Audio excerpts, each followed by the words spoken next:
नमस्कार, Shashi गोपकर YouTube channel में आपने मनकर फिर से स्वागत है, अभिनंदन है।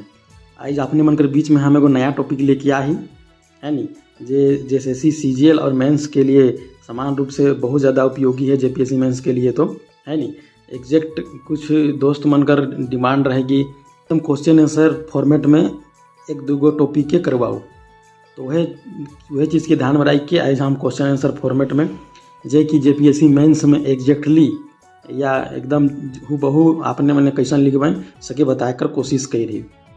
अगर नया है तो चैनल के सब्सक्राइब करे में देरी नहीं करूँ, नागपुरी का तैयारी करे ले। इसन जो कंटेंट आपने मन के देवत ही ये आपने मन के जल्दी नहीं मिली है नी। तो और ऑब्जेक्टिव कर तैयारी करे ले हमार टेलीग्राम चैनल है नागपुरी भाषा और साहित्य कर नाम से, जेकर में आपने मन ज्वाइन कर जाऊँ और यह लगे टॉपिक के देखे ले शशि गोप यूट्यूब चैनल के सब्सक्राइब कर लो। तो चलो आज कर क्वेश्चन के हमारे देखीला। नागपुरी में क्वेश्चन है कि भक्ति काव्य से का समझीला, नागपुरी काव्य में भक्ति धारा का लखे बढ़े के उदाहरण सहित बताओ। तो JPSC मेंस के लिए तो ये 20 नंबर का क्वेश्चन रही है नी, 20 नंबर का क्वेश्चन रही लिख दे ही। और जैसे CGL में इधर सेंट्रल आइडिया में एक या दो क्वेश्चन आ सकेला, दो क्वेश्चन मान के चलू कि दो क्वेश्चन रही और का लखे रही तो आगे डिस्कस करब तो आपने मन के पता चल जाए। अगर CGL मेंस वाला के ध्यान से देखब सुनब और लिखब तो कॉन्सेप्ट क्लियर हो जाए, तो क्वेश्चन नहीं छूटी बाद में भी अगर देखब तो चलू ये तो हो गया इकर इंट्रोडक्शन कि अगर एग्जैक्टली यह क्वेश्चन आवी तो इंट्रोडक्शन का लखे लिखब। तो इके जाने से पहले कुछ चर्चा हो चाहिए, ये तो डायरेक्ट क्वेश्चन होलक, डायरेक्ट क्वेश्चन कर अगर आंसर लिखब तो याद नहीं रही, तो इकर भूमिका कैसे लिखब उके सुनू है ने। तो उकर सेंट्रल आइडिया से आपने मने इकर क्वेश्चन का आंसर लिख सकीला। तो जैसे कि भक्ति है तो भक्ति कर बारे में तुझे हम लिख दही, भक्ति कर सीधा मतलब भक्त और भगवान कर बीच कर संबंध है के है नी। ये तो जे एखन हम बोलब से करी सेंट्रल आइडिया है के। तो शुरू सोचे शुरू कैसे करब नागपुरी में, अगर जे नागपुरी कर बारे में ज़्यादा नहीं जानेला तो कैसे सोची भक्ति के बारे में। नागपुरी में एक लाइन में कहे तो बहुत आसान है, ठीक है, लेकिन मेंस में वही चीज़ के अगर लिखे के पड़ी तो आपने मन कर पसीना छिड़ जाए है नी, खास करके नागपुरी में। तो सुनो, तो के आदमी के ऐसा कहल जा सकेला कि आदमी जब बहुत व्याकुल होवेला उकर मन बेचैन होवेला, जब चारों दने के अंधार दिसे लागेला तब हमरे मन के शांत करे के लिए कोनो दिव्य शक्ति कर आराधना करीला, जेकर से अशांत मन शांत हो जाएला। तो ये भूमिका है कि आपने मन लिख भी सकीला अपन शब्द में। उकर बाद दुख चाहे कोनो संकट में हमेशा भगवान याद आवेना, और हमरे कर धार्मिक मान्यता अनुसार इनकर लीला परिस्थिति कर संकट से निकला कर सहारा बनेला। जब भी घर परिवार चाहे समाज में दुख कर भाव आवेला तब कोनो ना कोनो चमत्कार कर जरूरत महसूस होवेला। यह चमत्कार के नमस्कार करे कर माध्यम भक्ति के रूप में बदलेला। महाभारत में तो कहल भी जा है कि जब जब धर्म में गलानी आवेला भक्ति साहित्य नवा रूप ग्रहण करेला, ठीक है। तो एग्जैक्टली यह चीज़ आपने उनके एक क्वेश्चन का आंसर में न के लिखे, इके आपन शब्द में लिखे का, तब सुन नहीं रह जाए नहीं रह तो ये जे हम लिख ही सके कैसे लिखे पा रहा आपने मने, समझ गेली बात के। तो जब भक्ति कर बात हो है नी तो रामायण कर, महाभारत कर, बाइबल कर, कुरान कर या सनातन धर्म कर बात नहीं होगी तो भक्ति गिरोह मैंने परिभाषित कैसे करब, ठीक है। तो ये सब कर नाम लेके आंसर के प्रभावपूर्ण बनाल जाएला, नागपुरी चाहे कोनवे भाषा कर आंसर राइटिंग में है नी। तो रामायण के बारे में थोड़ा सा बोल दूँ, कैसे बोलब सुनो। रामायण का अवधारणा भी अहंकार के तोड़े से आहे, जबकि बाइबल और कुरान मानव समाज के बुद्धि देवे के लिए हमारे बीच आवे ना। वही लखे आपने मैंने सनातन धर्म के बारे में थोड़ा सा बोल दूँ। सनातन धर्म कर मान्यता तो अनेक तरह कर देवी देवता कर शक्ति से जुड़ला है, और यह शक्ति कर प्रभाव हमरे के बल देवेला, धीरज धैर्य के हमरे पर शक्ति कर लीला गान करीला, जेकर से तन मन दुयो शुद्धि होवेला। तो भक्ति कर ई लाइन के लिखे से पहले रोरे मन के उ चीज़ के जाने के जरूरी है, इकर बाद ई लाइन के लिख दो। भक्ति का सीधा मतलब भक्ति और भगवान कर बीच कर संबंध है के। कवि जब अपन आराध्य देव कर ऊपर स्तुति चाहे वंदन करेला तब भक्ति संबंधी रचनात्मक साहित्य उपजेला। श्रद्धा, समर्पण, विश्वास, मानवता और हमरे कर आस्था मुताबिक कोनो दिव्य शक्ति कर बारे लिखल रचना भक्ति काव्य है के।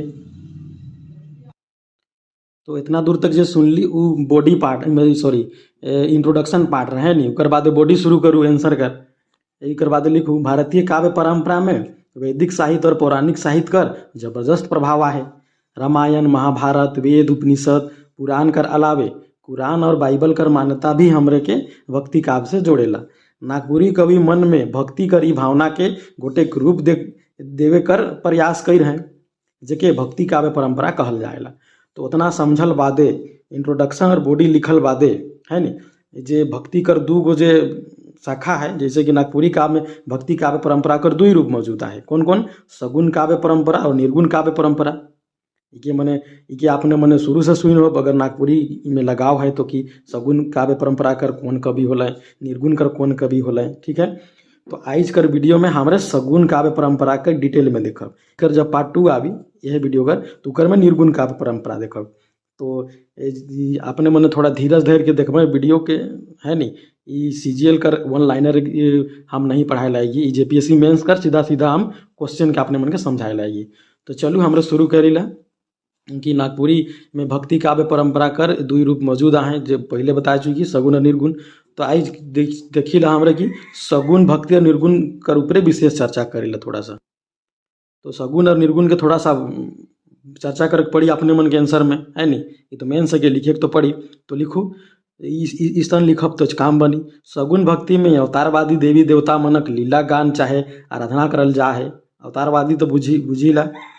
जबकि निराकार चाहे निर्गुण भक्ति में ऊ परमात्मा के याद करल जाएला जे सब जगह मौजूद होते हुए भी अदृश्य है। अवतारवादी में निश्चित अपने मन के ऊपर फोटो दिसी मूर्ति दिसी है नहीं, लेकिन निर्गुण में क्या अपने मन जानब कुछ सब जगह है, ठीक है, लेकिन अदृश्य है। ओके निर्गुण कहे ना तो इंट्रोडक्शन होलक बॉडी पार्ट में बता ली, अब उके बॉडी पार्ट के एक्सप्लेन करके पड़ी, जैसे सगुन और निर्गुण भक्ति के ऊपर अपने मन के बता के पड़ी डिटेल में। तो चलो हम शुरू करब सगुन भक्ति काव्य परंपरा। तो सगुन भक्ति काव्य परंपरा में हमरे तीन चीज के देखब। ऊपरे लिखल है देखो कृष्ण काव्य से संबंधित, मतलब कृष्ण काव्य का परंपरा कही सकी रही अपने मने। ओकर बाद एक राम भक्ति काव्य परंपरा और एगो आवी दुर्गा भक्ति काव्य परंपरा। तो कृष्ण भक्ति काव्य परंपरा के देखे से पहले अपने मने उकर एगो काव्य के लिखे के पड़ी, कोई भी काव्य पंक्ति, जैसे कि राम भक्ति काव्य परंपरा शुरू करब तो उकर से पहले उकर काव्य के लिखे के पड़ी। उकर बाद जे बड़ कवि हैं उनके उकर में उ मनक नाम लिखे के पड़ी। यह है कृष्ण काव्य से संबंधित एगो काव्य है या काव्य कृति है सके देखू इके बहु लिखू, नहीं तो ऐसा अपने मन के एगो नागपुरी के किताब है नागपुरी काव्य कुंज नाम से। उकर में अपने मन के जय गोविंद मिश्र होला, कंचन होला, घासीराम या ठाकुर प्रसाद मनक बहुत सारा काव्य कृति मिल जाए, जे आसानी होगी उके अपने मने 3 या 4 लाइन लिख देव, उकर बादे शुरू करब। तो इके देखू रानी कहें देखी तनिक, हाहा करें जदुमनी, त्रिलोकी देखी के डराई, कान्हो कहें मुसुकाई, काहे मता गेली ऋषि आई, हमें नहीं माटी खाई। ये कृष्ण काव्य कर जो सुंदर कृति है के, ठीक है, जेके हम लिखी यहाँ पर। अगर कहीं कोशिश नहीं करे चाहिए तो इके बहु लिख लो, 4 लाइन लिखब तो बहुत अच्छा होगी। अगर 8 लाइन अगर लिख ले तब तो बहुत सुंदर है। ओकर बाद जे बड़ हैं कृष्ण काव्य परंपरा कर जे कवि मने से नाम लिख दो। इकर में जय गोविंद मिश्र, कंचन, घासीराम, ठाकुर प्रसाद, प्रीतानंद, विनंदन सिंह जैसन बड़ कवि कर नाम आवेला, लिख देव। ओकर बाद हमरे देखी ला चलू आगे बढ़ के राम भक्ति काव्य परंपरा। तो वह लखे राम भक्ति काव्य परंपरा के वर्णन करे से पहले ओकर एगो मन के काव्य कृति लिखे के पड़ी, जे ईसन लिखल है धनुष टूटन सुनी मुनि ऋषि आय, फरसा धरी धाय बोले बचन अधिके खिसाए। ठीक है, ये परशुराम के बारे में लिखल है। इके मनमथ नाथ शर्मा द्वारा काव्य कृति है। इके अपने मन के या इकर जगह में कुछ भी लिख सकीला, लेकिन राम काव्य परंपरा से वो संबंधित होके चाहिए। ठीक है, ये नहीं कि इखे खाली लिख सकीला। इकर बादे जे नागपुरी में जे राम काव्य भक्ति परंपरा से नाम कमा है या बड़ कवि हैं से नाम लिख पड़ी। सबसे पहले तो अपने मन जानी हनुमान सिंह, ओकर बाद बरजूराम पाठक, कंचन, जय गोविंद मिश्र, अनूप राय, घासीराम, पंडित मृत्युंजय नाथ शर्मा, गौरी नंदन शर्मा, बलदेव साहू जैसन बड़ कवि हो हैं। तो राम भक्ति काव्य परंपरा कर बाद अब हमारे दुर्गा भक्ति काव्य परंपरा के देखब। देखो एखन तक हमारे सगुन भक्ति कर ही चर्चा करत थी, जेकर में 3 गो महत्वपूर्ण जे उप विभाजन है सुन ले मने, नहीं तो हम सोचब कि वीडियो बोरिंग हुआ थे। इधर में कृष्ण काव्य काव्य परंपरा, राम भक्ति काव्य परंपरा और दुर्गा भक्ति काव्य परंपरा के बारे में विशेष रूप से बता के पढ़ी अपने मन के लिखे के में। ठीक है, तो दुर्गा भक्ति काव्य परंपरा में तो जानी ला है कि घासीराम जैसन कोई लिखिए न कहें जे उनकर है दुर्गा सतसती, उकर से ये चीज़ लिखल जा है, जगह नाम लिख दे दुर्गा सतसती। इकर में 2 लाइन 3 लाइन लेवरे मन के लिखे के पड़ी। उ का है देखो, श्री महामाय कर पग अरविंद बर, वंदन करो बारंबार, ए जननी जय दुर्गा जगत आधार। ठीक है, दुर्गा भक्ति काव्य परंपरा में ये काफ़ी है। तो इकर बारे में लिख दे ई काव्य परंपरा में घासीराम का रचना दुर्गा सतसती अनमोल कृति मानल जाएला। इकर से बढ़िया कुछ न है दुर्गा काव्य परंपरा में। ठीक है, तो हमारे जो शुरू में क्वेश्चन डिस्कस करी भक्ति से का समझिला, तो भक्ति के बारे में तो आपने मैंने पूरा समझा देली। नागपुरी काव्य में भक्ति धारा का लखे बैठे के उदाहरण सहित देव, जे आपने मैंने कृष्ण काव्य परंपरा, राम भक्ति काव्य परंपरा, दुर्गा भक्ति काव्य परंपरा के बताली, वो का लखे बैठे से कर अंतर्गत आलक। और उकर में एगो सगुन और निर्गुण, तो सगुन के बारे में आज आपने मैंने जान ली। ठीक है, तो वीडियो लंबा होवत है, नया है तो सब्सक्राइब करूँ, लाइक करूँ, कमेंट करूँ, यही लखे वीडियो सीरीज आवेले। तो इकर दूसरा पार्ट हम जे निर्गुण भक्ति काव्य परंपरा, इकर एगो पार्ट छूट गया, कि हम जल्दी लेके आवब। ठीक है, धन्यवाद, लाइक शेयर और कमेंट करूँ।